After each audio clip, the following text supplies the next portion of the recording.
मुदाकरात्तमोदकं सदा विमुक्तिसाधकं कलाधरावतंसकं विलासि लोकरक्षकम् अनायकैकनायकं विनाशिते भदैत्यकं नताशुभाशुनाशकं नमामि तं विनायकम्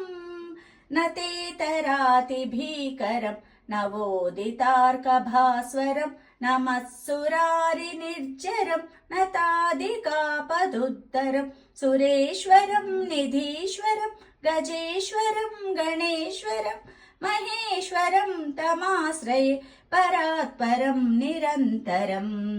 समस्तलोकशङ्करं निरस्तदैत्यकुञ्जरं दरेतरोदरं वरं वरे भवक्त्रमक्षरम् कृपाकरं क्षमाकरं मुदाकरं यशस्करं मनस्करं नमस्कृतं नमस्करोमि भास्वरम्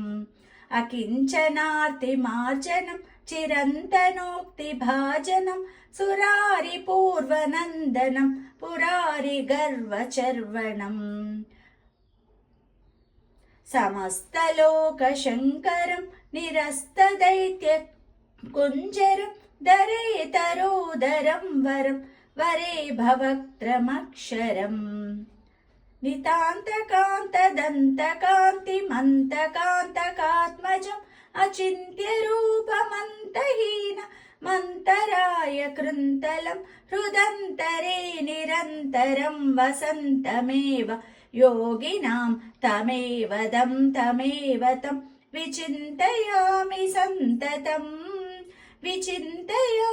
सन्ततं महागणेश पञ्चरत्न मादरेण योऽन्वहं प्रजल्पते प्रभातके हृदि स्मरन् गणेश्वरम् अरोगतामदोषतां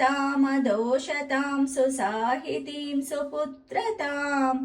महाभितायुरष्टभूतिमभ्युपैति सोचिरात्।